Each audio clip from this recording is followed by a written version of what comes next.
Good afternoon. This is Ronald Bird with another edition of Style Speaks. We're here on this sunny, gracious, cold winter January with our first edition of Style Speaks in 2014.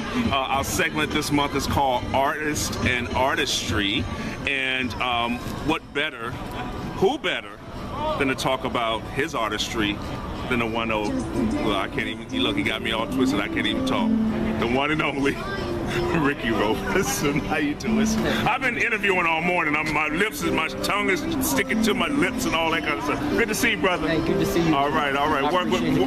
Oh, absolutely. Work with me. It's gonna be all good. Yes, sir. Well, it's good to have you here. Thanks for taking out your time. Saturday is a busy day for a lot of people, and definitely for what you do, making folks look good. They're probably missing you today, but we're gonna get you back there in record time. So you're looking off. I need to just kind of start by saying how smooth and swift and awesome you look today. And I'm glad I didn't try to outdo you, because we would have been, battling out here on the streets right now. But, because I'll battle with you, what I'm saying, but I would like to do that with my guests. Yes, sir. So I'm glad you're shining, because you're looking good. Yes, sir. While we're talking about looking good, I mean, how would you categorize your own personal style, and how does that develop into your professional life? Well, my professional style actually is somewhat eclectic. It's very unique. Your professional style or your personal style? My personal and professional style is somewhat eclectic. Okay. It's very unique. I take bits and pieces off of different styles, and I go ahead and try to incorporate that into something that looks best with me.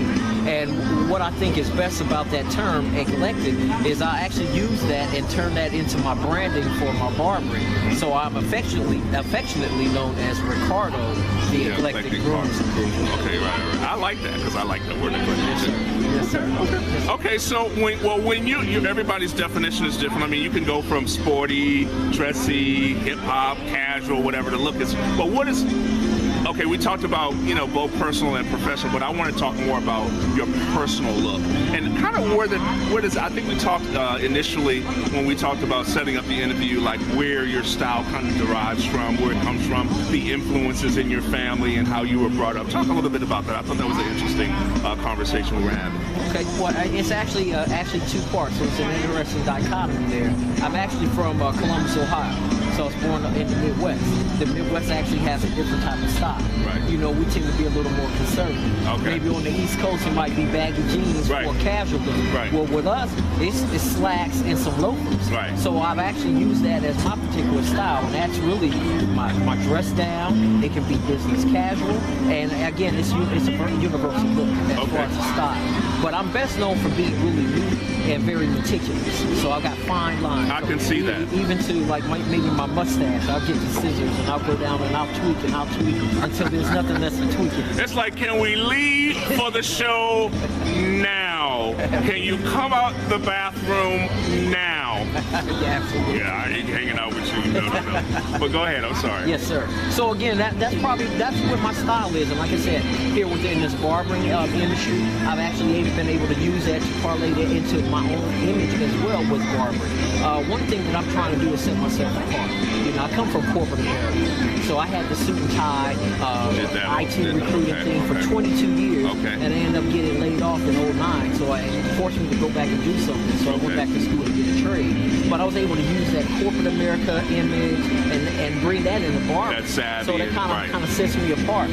I got a different look. When people come in, they look about business, and then when you hear that I'm doing a hot towel or some razor, and then you look at my dress, image is everything. Oh, absolutely. Oh, you said a mouthful right there. You said a mouthful. I mean, I think that is so key, and I definitely recognize a lot of what you're saying. I mean, people talk about their own individual style and what they like and I mean, you kind of live and breathe it. I mean, and based on a lot of the photographs, it's interesting because I think I teased you about the fact that there weren't a whole lot of pictures of yourself on your page, and because when I promote, I like to use, a lot of people have a plethora of photographs. I mean, in every pose, every day, they posting pictures, and some people just have maybe 2 or 3. And I guess when I do my ads, I don't want you to see the same photograph, so I was teasing him about, okay, he didn't take no more either, by the way.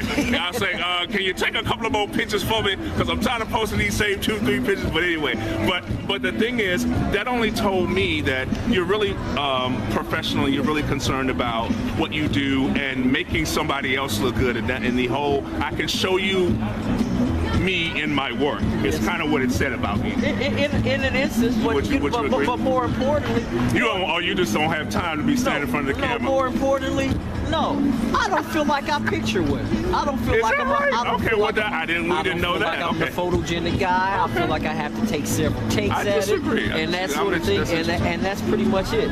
So what you get on Facebook are pictures that out of a batch. Right. I like that one. Oh, okay. I like that one. And then when I got them, I put that collection up on Facebook, and there you have it. Right. So I've been okay with that, but I'm somewhat kind of complacent because they're getting kind of old. Okay, yeah. Well, I made the comment, and I didn't, want to press it, but I was like, okay. And then he said, okay, I'll do, and that was 2 weeks ago. Yes, but anyway, it's all good. We love you anyway. But it's interesting that you make that comment because a lot of people, and this is why I like to talk to people, because people, will have a different persona, a different perception.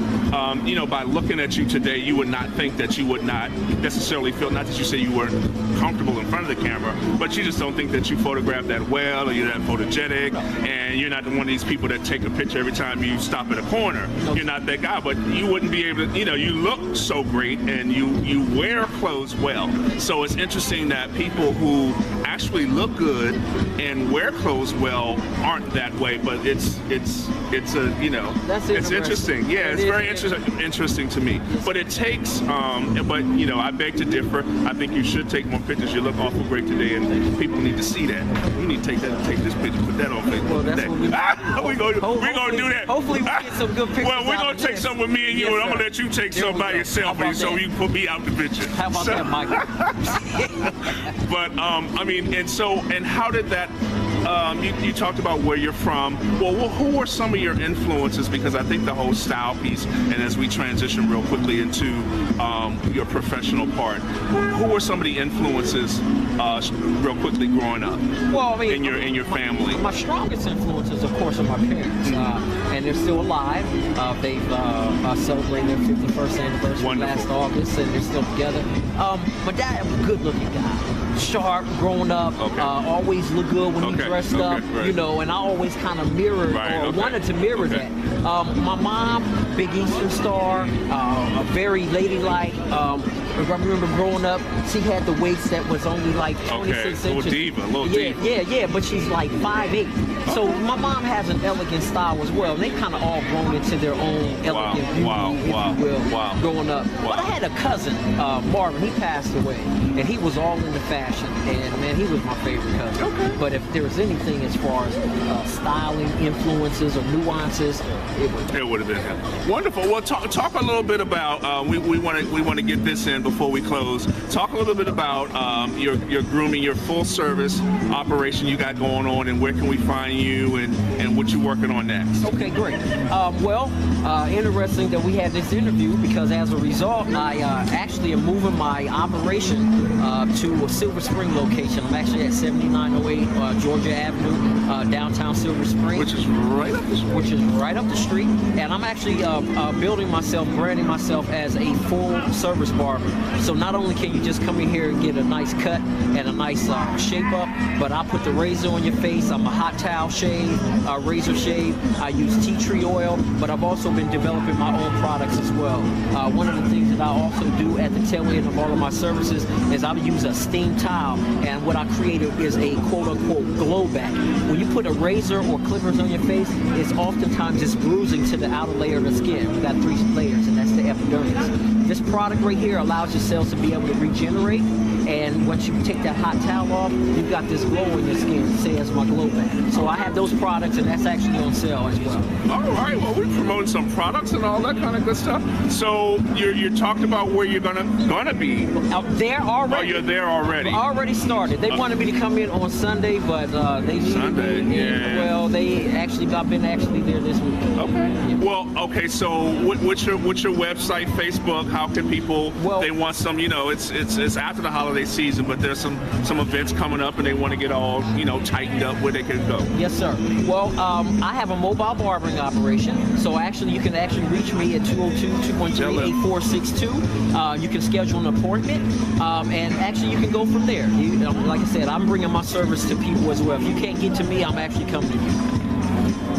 He said it. I think he said it. Well, I appreciate your time here today, my brother. Mr. Bird. I appreciate your time. I know Saturdays are difficult for most people, and it actually we standing in the sun, it actually kind of warmed up a little bit, and it turned out to be a glorious day. Yes, sir. I really appreciate you. Well, this has been another edition of Style Speaks. Until the next time, we'll see you then.